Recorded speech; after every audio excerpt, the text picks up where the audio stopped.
அனைவருக்கும் வணக்கம். நீங்கள் ஆவலோட எதிர்பார்த்துருந்த 3S அஃப்லேடட்கான கட் ஆஃப் வந்து ரிலீஸ் ஆகிருக்கு. ஃபஸ்ட்டு கட் ஆஃப் இது வந்து ஆக்சுவலி நாம் எதிர்பார்த்த கட் ஆஃப் தான் ஓரளவுக்கு வந்திருக்கு. அதோட கம்மியாக தான் வந்திருக்கு. நான் வீடியோ போடும்போதே சொல்லிட்டேன், இதோட கம்மியாக தான் வாய்ப்பு இருக்கே தவிர இதோட அதிகமாக வாய்ப்பு இல்லைன்னு சொல்லியிருந்தேன். ஸோ அதே மாதிரியே கம்மியாக தான் வந்திருக்கு. ஸோ இந்த வீடியோவில் இந்த கட் ஆஃபில் என்ன சொல்லியிருக்காங்க அப்படின்றத ஃபஸ்ட்டு பார்க்கலாம். அடுத்தது என்ன பண்ணணும், அந்த கட் ஆஃபில் செலக்ட் ஆனவங்க அடுத்தது என்ன பண்ணணும் அப்படின்றதையும் நான் நெக்ஸ்ட் வீடியோவில் சொல்கிறேன். இதில் ஃபஸ்ட்டு வந்து ஒரிஜினல் டாக்குமெண்ட் வெரிஃபிகேஷன் வந்து 14 to 18 இந்த தேதியில் பண்ணோம் அப்படின்னு சொல்லியிருக்காங்க. ஒன்றும் கிடையாது, யூனிவர்சிட்டி போர்ட்டலில் லாகின் பண்ணி உங்கள் ஒரிஜினல் டாக்குமெண்ட்டை ஸ்கேன் பண்ண காப்பி அதில் அப்லோட் பண்ணணும். அது மட்டும் தான் பண்ணணும். நெக்ஸ்ட்டு அலாட்மெண்ட் ஆர்டர் வந்து 23ஆம் தேதி கொடுக்குறதா சொல்லியிருக்காங்க.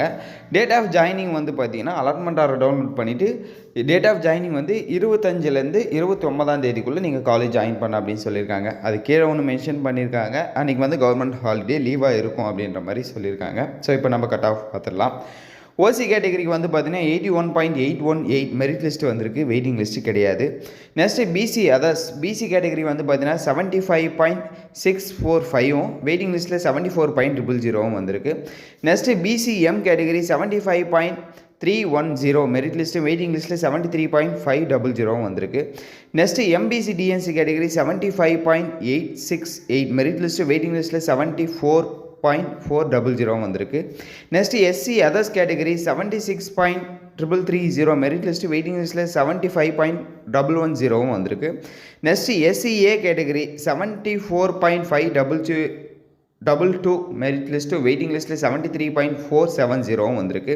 Next ST category 69.160 merit list waiting லிஸ்ட்டில் 67.140 வந்திருக்கு.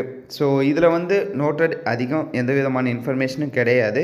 ஸோ கட் ஆஃப் மட்டும் தான் கொடுத்துருக்காங்க. இதில் வந்து முக்கியமான ஒரு விஷயம் என்னென்னா, நீங்கள் செலக்ட் ஆகிருக்கீங்க, அஃபிஷியலாக செலக்ட் ஆகிருந்தீங்க அப்படின்னா யூனிவர்சிட்டி சைட்லேருந்து உங்களுக்கு மெயில் வரும், மெயில் அண்ட் மெசேஜ் வரும். ஸோ நெக்ஸ்ட் ஸ்டெப்பில் அடுத்தது என்ன பண்ணணும் அப்படின்றது வீடியோ போஸ்ட் பண்ணி விடுறேன். நடுவில் சின்ன சின்ன இன்ஃபர்மேஷன்ஸ் வீடியோஸ் மேக் பண்ணி போஸ்ட் பண்ணிவிடுறேன். ஸோ சேனலை மறக்காமல் ஃபாலோ பண்ணிக்கோங்க, கண்டிப்பாக உங்களுக்கு யூஸ் ஆகும். தேங்க்யூ கைஸ், பாய்.